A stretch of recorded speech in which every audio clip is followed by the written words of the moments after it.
So he was welding as much as he could, repairing as much. You know, his job was to repair and weld. He wasn't falling out of his role. Hello, everybody. He kept up as much as he could. So just listening to Valen real quick. He's explaining some stuff here. A story of an event that happened in a video game that I play on the PC called Borrow Trauma. Just to give you guys insight on what's going on. Yes, sir. Continue. And so Nick is running around welding everything as much as he can. Meanwhile, I'm trying to maintain the ship as much as I could, trying to turn off everything and put the ship in fucking in station because he's like trying to keep everything afloat. Water is on the other side of things, so the submarine is starting to tilt, and my character's sliding, so I have to immediately run to the next room, put on the diving suit, get ready for the shit that's to come. Meanwhile, you see big ass tentacles scrape from the top, and we have an NPC that's also assisting shooting, manning the guns. So the NPC was manning the guns and doing everything it had to do, fighting the Moloch and whatever.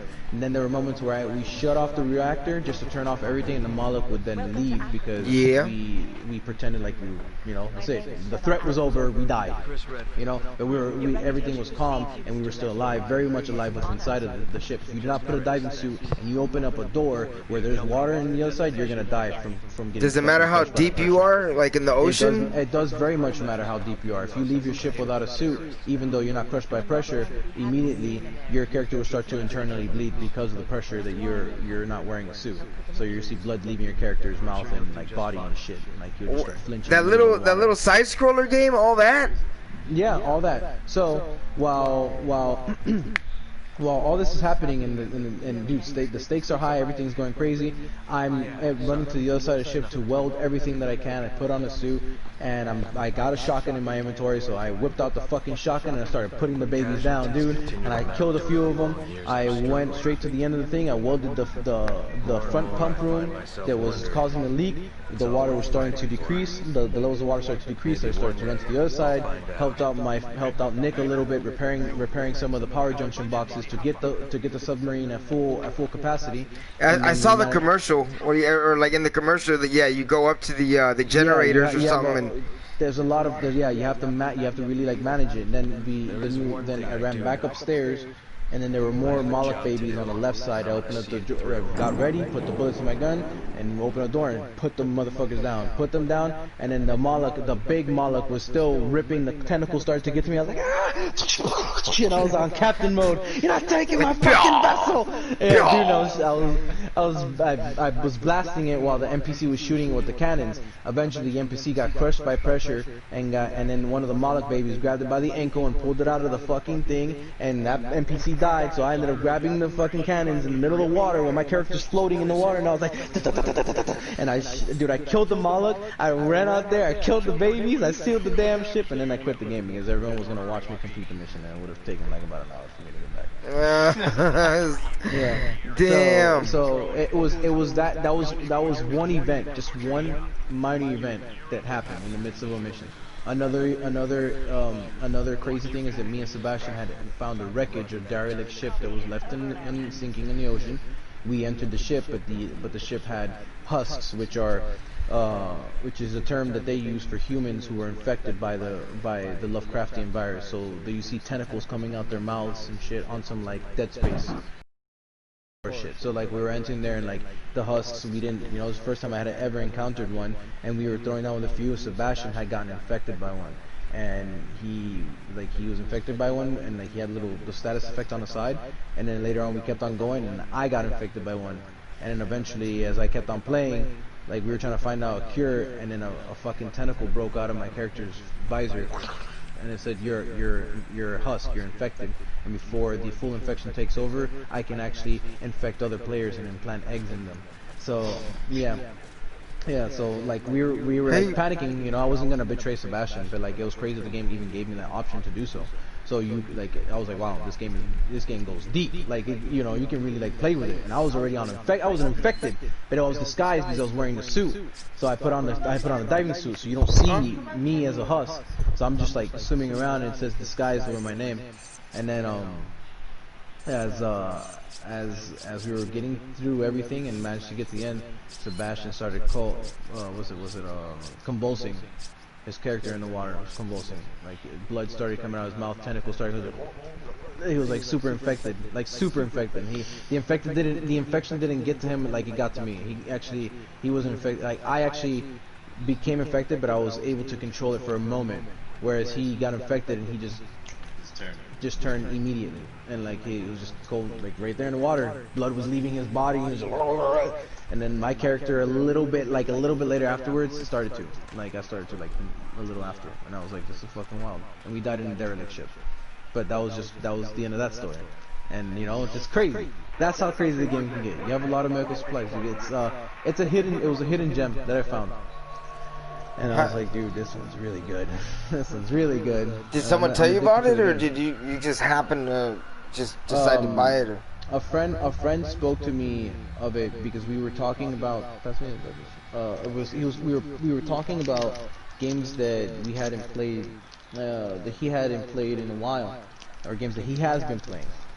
So he was explaining to me that he had been playing this game called Borrowed Trauma, and I was like, what is that game? And I'm a big Lovecraft head, dude. I love like anything Lovecraft, and like if you don't know what I'm talking about, I'll send you a link. But it's an author who created this universe, and his name is Howard Phillips Lovecraft, like his full name, H.P. Lovecraft. So Howard Phillips, he made a universe, or a cosmic world, where these entities exist. But these entities like are basically the beings before anything else, and these entities are like, you know, some of them are evil, some of them are passive, some of them are neutral. But by pure physical appearance, they all look like monstrosities. So these beings, which they refer to as outer beings, ancient beings, elder ones, you know, elder beings, like those kind of entities are basically the reason why the universe exists, and why they would be referred to as the gods, right? So those Lovecraftian creatures exist outside of our universe, and we're nothing. We're very minuscule. We're said to exist within these universes. Sometimes in some stories we exist in the universe through a dream. You know, sometimes we exist for the pleasure of a specific said Lovecraftian monster. Sometimes it's just that, you know, like for example, like it's just for slaughter, for sacrifice, or anything that's pure evil. Sometimes it's for good, or not for anything.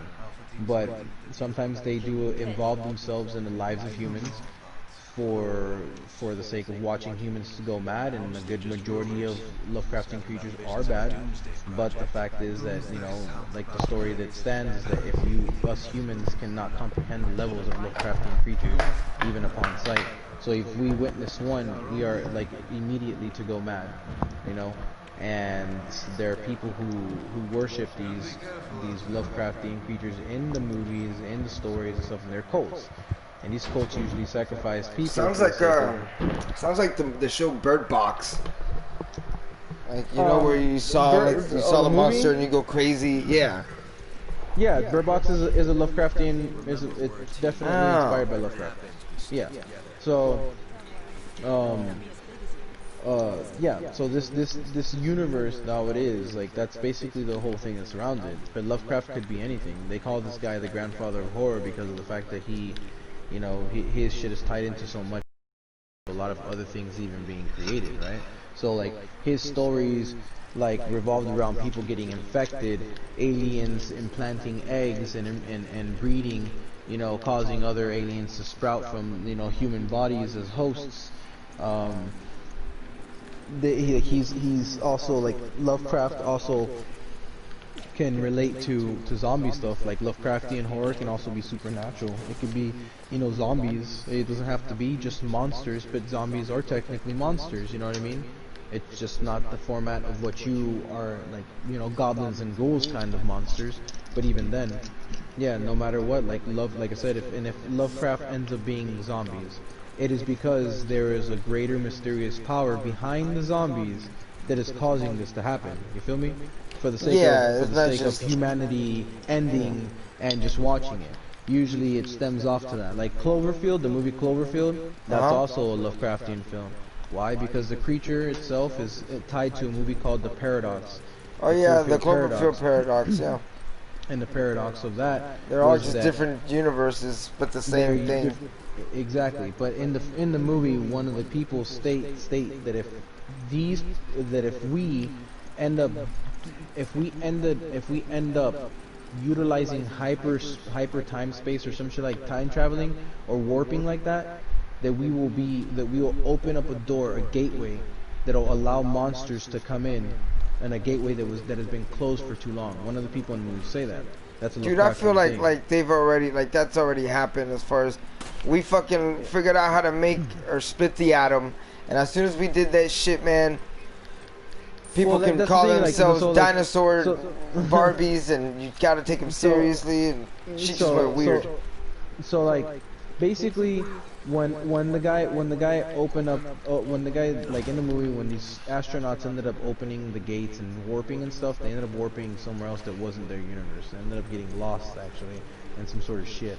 But like, what it did was it opened up a gateway to allow that creature in the Cloverfield movie to Are you telling me about this, or? Yes, I'm telling both of you, everyone. Okay, because I've seen this movie. Oh, okay, okay. So, you're good. I didn't know, because I've seen it, so I didn't know if you were talking to me about it. Well, because you've seen it, but like, you know, like, I'm telling you what ties the events together. Like, I'm trying to make sense of it. So, in the Cloverfield movie, before everything hits, while the guy's watching the video, and they're like, and you go back and look at everything, there is actually a moment in one of the I guess the replays of the things that he had recorded before, like you know how sometimes throughout the movie it shows you like prior recordings, like, you know, memories or whatever the shit before everything was going crazy. He was like, Pal says hello. Oh, what's up, pal? Man, how you doing, dude? It's been a minute, bro. Yeah. He fucking. He jumps on me.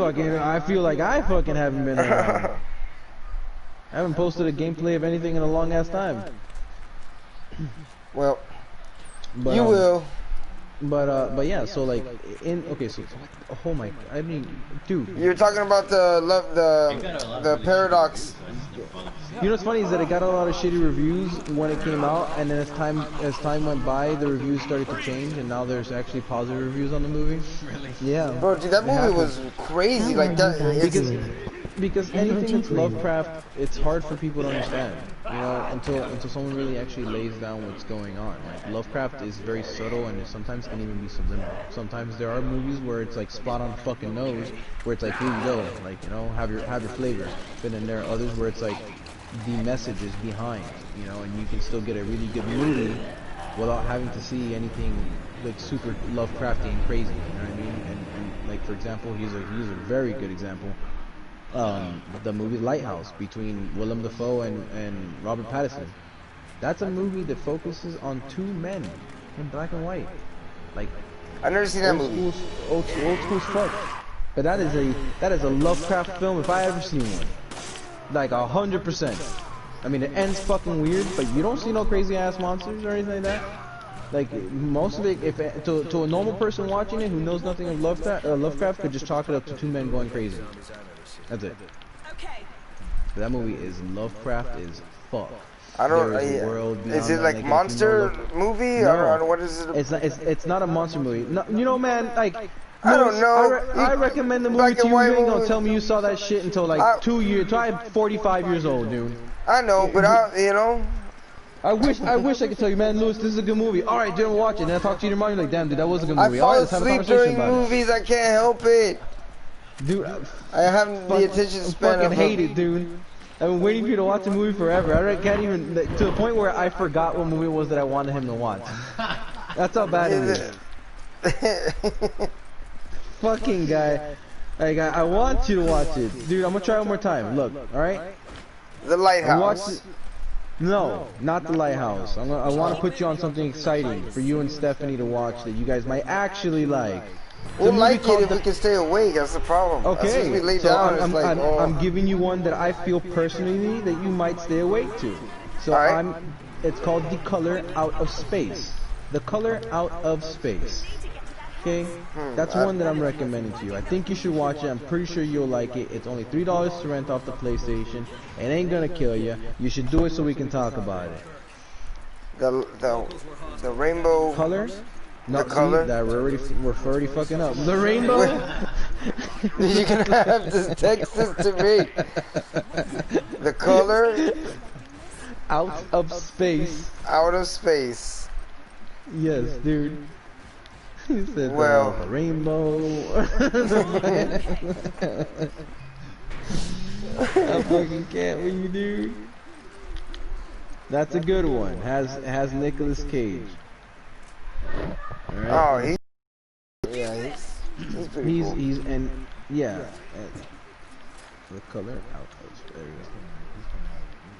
Yeah, I mean it's not bad, you know. Like this one has Nicolas Cage in it, but it definitely has him in a much more serious tone. He's not like he's the bees.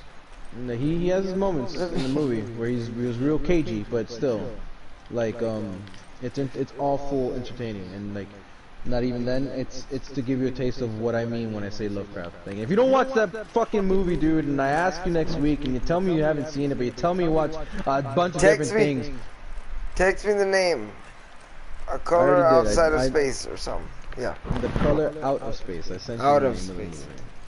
Yes, I think it's a movie that you would enjoy, and it's a Lovecraft movie, so you'll understand and be like, okay, this is what Lovecraft is. But well, we need something to watch tonight, anyways. So it's a good film. It's a good film. And it's on. If I go on the PlayStation Store, they'll have it for rent. There. Or? I rented it. Dude, trust me, that movie's good. Yeah, it's there. So if you look, it'll be there. I don't want to hear no. I looked, bro, I wasn't there, dude. Suddenly, they didn't have enough space on the heart, you know, in the cloud, like they said. No, I want to talk to you tomorrow, and I want to hear about that movie. All right, on stream, because you're on the stream right now. So I'm gonna stream tomorrow, everyone who is listening to this, and I'm gonna stream tomorrow, and I'm gonna talk to them about the film. And you're gonna see, either he shuts me up. I'll have something to talk about. Good. I want to hear what you think about a Lovecraft film. Seeing as though PlayStation records everything we say anyways now. It's already out there. I mean, really though, I don't really think it's ever been a change. I think it's just them telling us pretty sure it's still. Oh, anyway. Of course, dude. Like the NSA fucking spies on you, but at least now it's like, listen, I ain't even gonna fucking hide it. We're being transparent about it. Yeah, we're just gonna tell you, bro. That way it's just easier instead of hiding it. Like, but yeah, dude. It's like the lighthouse, you know, and some people may not know. And Lovecraft it's tied to a lot of things. Like, you know, it sucks. Not that it sucks for other people, but it's like he made a universe where he basically called dibs first on everything. Like, you know, yeah. Ghost stories, dibs. Zombie stories, dibs. Vampire stories, dibs. You know, I made it up first, guys. Like, you know, so anyone recorded LOL, people misread it. Yeah, Players in the actual party chat. They don't record it to easily report people who act up. That was his yeah, hold on, Pau just said something. Hold on, I gotta click on my screen here. This is so unprofessional. Well, I mean, I saw that you. I mean, I heard you say they don't record. I mean, I know that they don't record like that. We're just talking shit, but like, you know. Did you read it? No, I didn't. I mean, I only heard what you were saying. So I was like, you know, just so that we can clarify. I don't think that they record everything. That ain't. Well, he said they don't record it. People misread it. Players in the actual party chat can record the chat to easily report people who act up. Yeah, I know. See, that's what I was telling Lewis earlier. That it's not that they do it, but it gives people a much more lenient way to focus on who's actually trying to harass you and bully you or be racist. Like I was saying to one of my other friends yesterday, someone was being absolutely racist with me on Sea of Thieves, a game I played when I went to Scoundrull. I'm like, if I meet someone online, they want to be racist, they're just showing me how ignorant and stupid they are. But there are people who don't want to be belittled. They can be so ignorant. Yeah, but you know, but even then, like, yeah, there's some assholes, some uncultured assholes out there. And I understand 100%. It's just to easily mark them. I mean, rather than, like I told Lewis, it's hearsay. Now they actually have the ability to find it and use it, rather than someone saying, "Oh, I got banned for no reason." Now they'd be like, "Oh, you got banned for being a racist asshole." That's and I'm gonna post that online. Exactly. You know?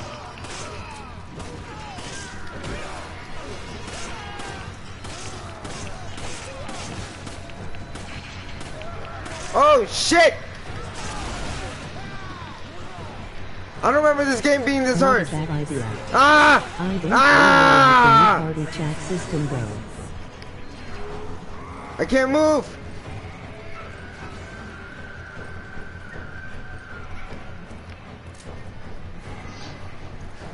Come on, chase me down here, bitch. Chase me down here, bitch. But I'm excited, dude. Oh yeah, I'm excited as hell because I ended up commenting on someone who does a lot of action figure reviews, and I gave them my Instagram. I was just telling them that I was doing something specific to my custom Venom that I felt that they would appreciate, and they acknowledged my comment. And I was like, oh shit. They pinned my comment so that, you know, when I tell them that it's ready, so they can check it out from my profile, because I want them to see what I did.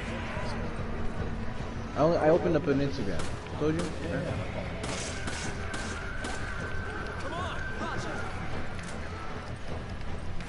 Fuck. How do I got nowhere to go. Ah!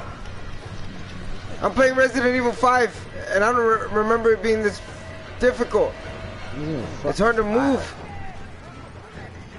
Feels like I'm playing tank controls. Yeah. With Shiva. There was like good qualities and bad qualities. I like the grittiness of it, but the controls I'm not. No, the grittiness of the game was good.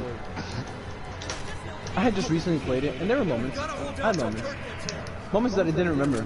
I had moments. I was like, wow, okay. And we had fun with it. Me and you played it after when it first came out. Yeah, and I was like, oh shit, okay, I can fuck with this. I see how this game is, you know.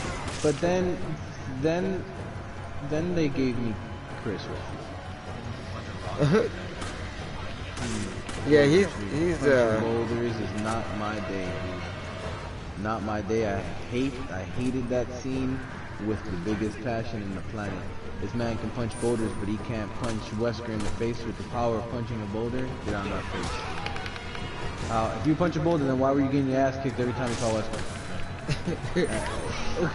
Dude, I punched the door and the other day, and my knuckles feel sore. He punched the boulder and he had nothing. It was the adrenaline, you know. Maybe he had bones that were made out of adamantium. Dude, and he's punching people. Like, I'm literally running into zombies and it's telling me to hold square so that I can deck them in the face. And he just doesn't, you know, he's doing like a Carlos punch. Like, I know that Wesker's really fast and agile, but there were moments where Chris got him a few times and didn't do shit. But then Chris hits the boulder and he can punch it, shove it, scream, and... Well, okay, in Chris's defense, Wesker isn't perfect. Yeah, Wesker... So maybe he can take a punch, you know? Maybe he can take a boulder, push it. Ah, I'm fucking dying, Sheva, you bitch. I know, it's a stretch. It's a stretch, but maybe. Dude, dude, Sheva kicks him, like, in combat. She'll do, like, the most...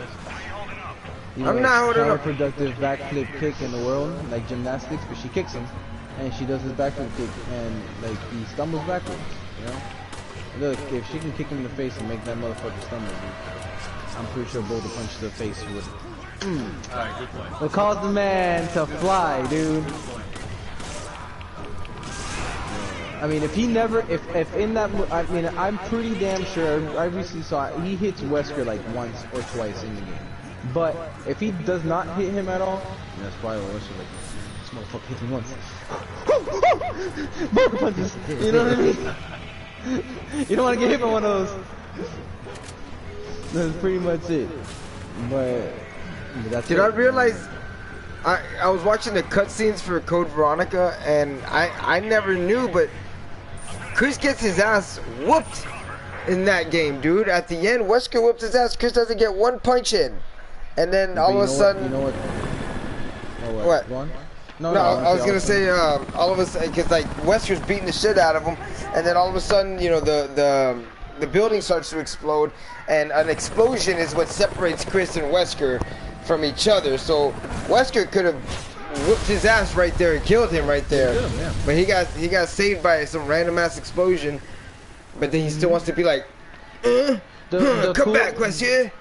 The cool thing about it, the thing about Chris that made you like him as like, damn, this guy's getting his ass whooped, but he's like he's throwing down. Like he's not hitting him, but he's throwing down. Meaning he's getting back up after getting hit by this guy as hard as this guy is hitting him, and he's still getting up to try to throw hands, not getting knocked the fuck out. That's the whole thing of, you know, like this guy he can endure this shit. His endurance is crazy. You know, that's what made you like Chris in the first place. You're like, shit, this guy is fucking dope. But yeah, he never made a punch on Wesker. Yeah, he got his ass whooped. And he definitely got the ass whooping. But he just threw down, you know. Wesker will kill everybody super quick. But Chris is the only motherfucker that knows they can still dodge a punch from Wesker and be a normal human guy while trying to throw a punch at Wesker, knowing that very well, even though he's tried before and never has succeeded, but he's still going to do it anyway. So.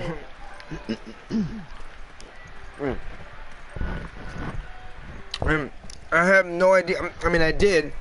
I knew that Wesker had a kid, you know, Jake or whatever, but it's hard for me to imagine Wesker giving about a shit about anybody enough to like have sex with them. You know? I don't think he got romantically involved. I think they used his blood and like just used his either blood or like, you know, his sperm, like whatever the fuck it is. That's the only thing. I was listening to that Resident Evil channel that was telling you the whole history of Resident Evil, and in there, that's when they say that he got romantically involved with someone, but you would have to read the books or whatever to, you know, those books from Resident Evil from back in the day, something Perry or whatever. Yeah, you'd have to read one of those, and it tells you there. So it's part of the lore, apparently. I don't know. But actually, it doesn't fit to me. It's like, why he doesn't care about women, and he just wants to get a job done, you know, and fucking rule the world. And I mean, maybe not. Maybe he does. Maybe he does like it. Maybe he has his moments where he's like, he'll stop for a bit, get down and get funky, you know. Like, who knows? Well, but like, maybe. But yeah, I mean, like I said, like I don't know if he did or he didn't, but you know, there are plenty of other ways. If he didn't have a romantic involvement, then he for sure just had, you know, his DNA used to make another, you know, the kid. But if in the events he did have a romantic involvement, then of course that's the most likely because he has a son. Then yeah. But you know, Jakey. we haven't heard of his ass since fucking 6.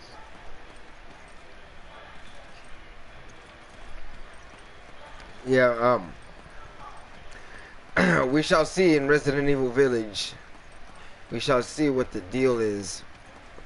What the problem is. Cause that's some bullshit, man.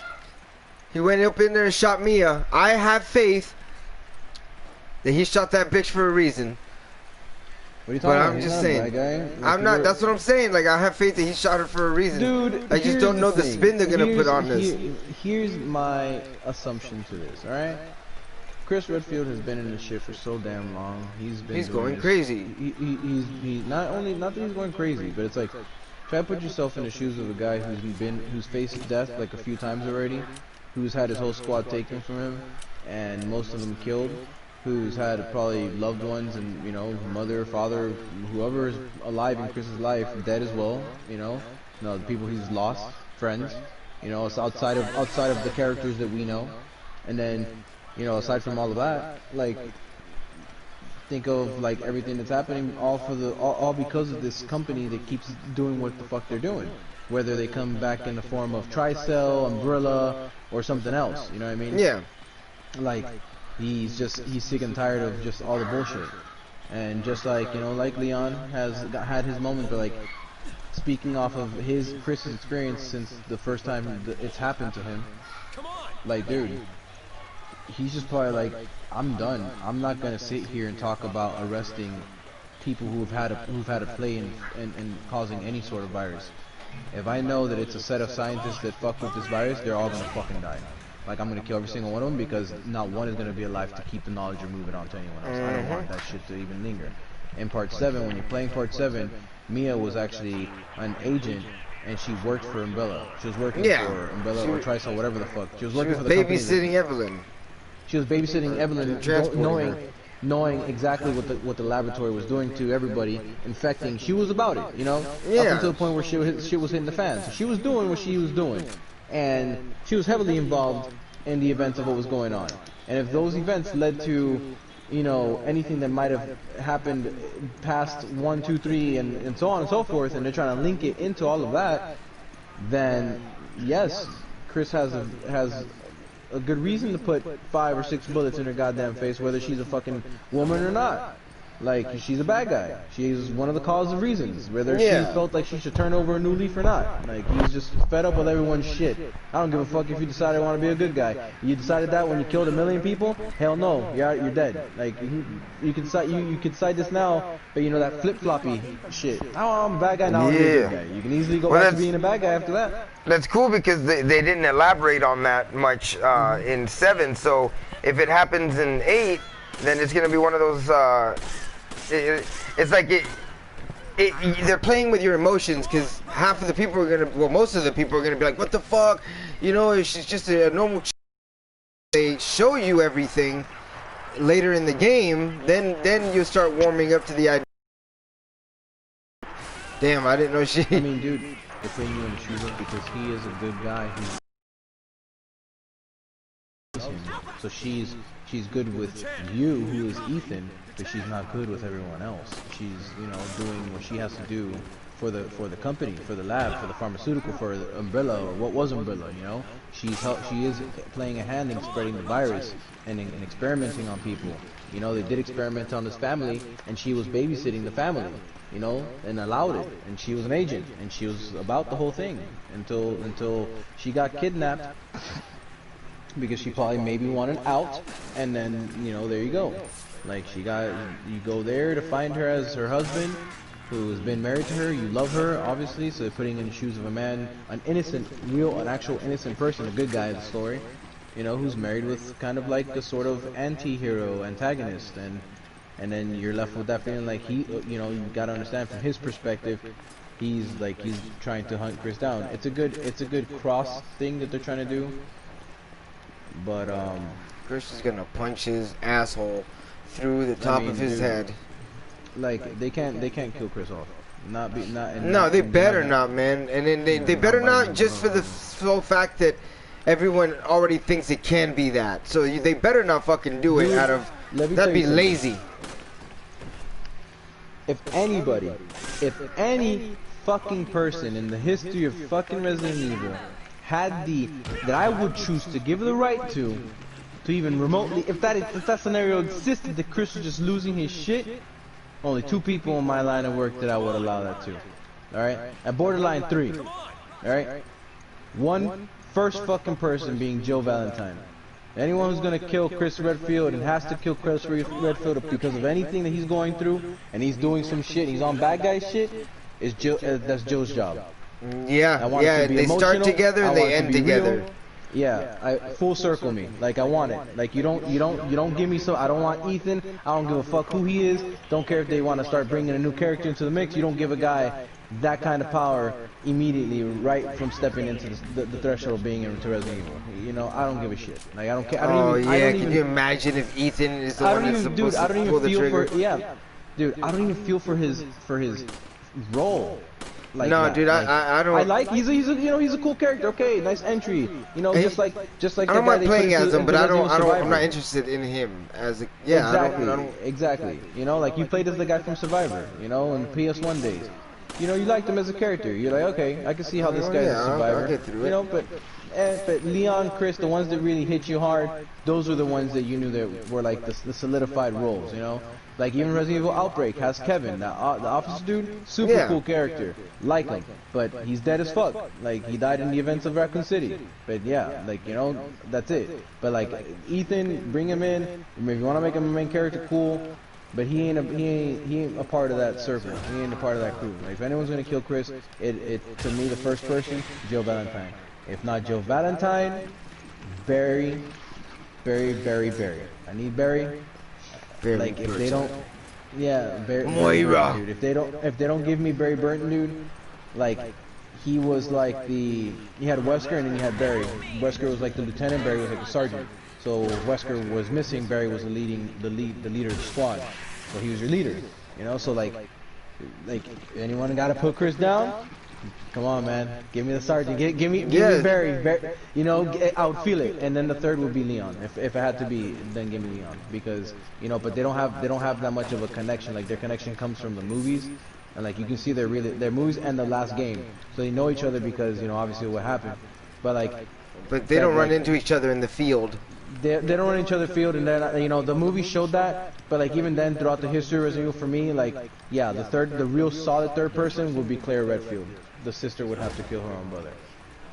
That was it. My thought went straight there, and I was like, oh, yes, it would have to be Claire. It would have to be Claire as a third, and you know, and I know, you know, because she's like her story is like always searching for him and always like you know making sure that he's okay. Now watch they bring back Steve from Code Veronica, and he's the one that shows up and kills him.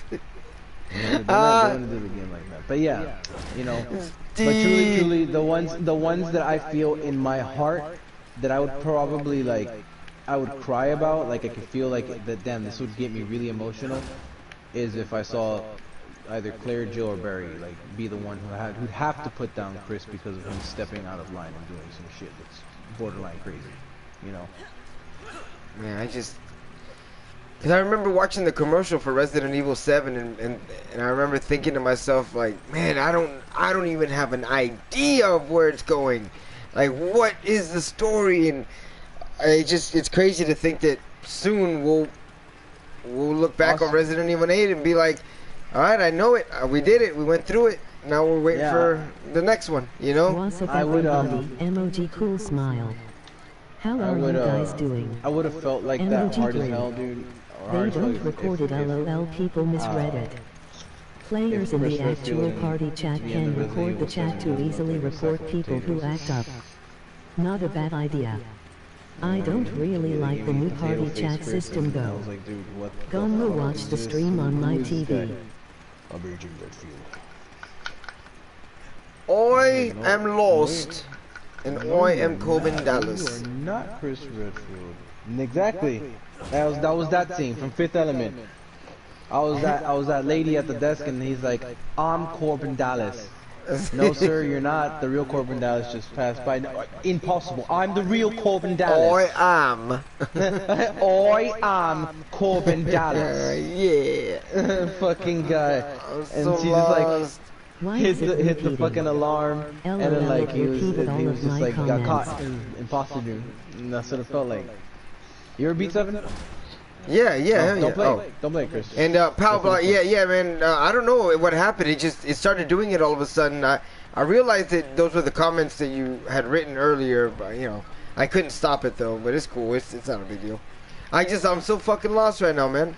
Like I see that it's got that. I gotta go that somewhere, but it's difficult. I'm in a fucking maze. Alright, Lewis, I'm gonna jump in the party in a little while, sir. Alright, my dude, enjoy your day. I will. I'm gonna do this whole custom thing. Okay. Keep on streaming, dreaming, creaming, steaming. Alright, my dude. You have a good day, bro. Take care. Later, fellas. Peace. Later, Gambino.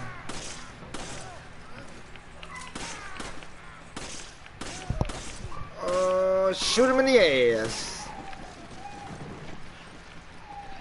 Ah, I can't punch him. I thought if I held the right trigger, I could punch him at least, but it doesn't work that way anymore.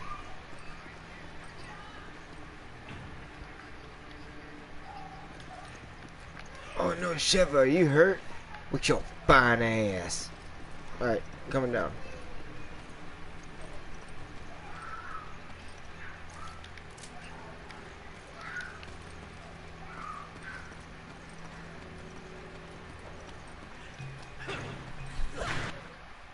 My goodness. Help! Somebody help me!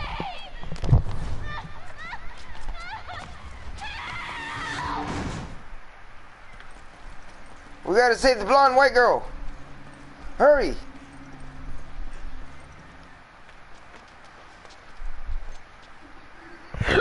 Ugh, excuse me. Hey, what's wrong? Be careful. They may still be here.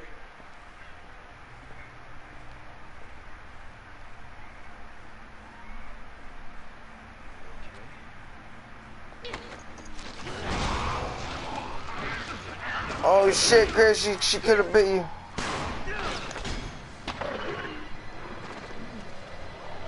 What the tits? What's wrong with your mouth? Ah! I don't have anything strong to fight this chick with. Oh shit! Oh shit!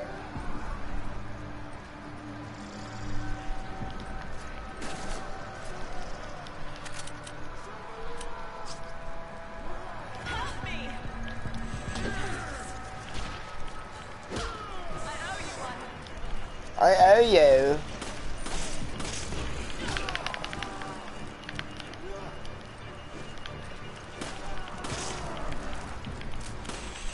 I'm stuck here. I can't fucking move and I can't fight this bitch. Hey, ayúdame, por favor. Oh no. Oh no.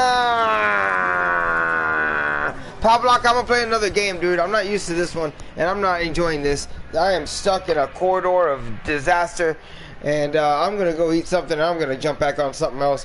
Thanks for tuning in. I'll catch y'all in like 20 minutes. Fuck this game, man.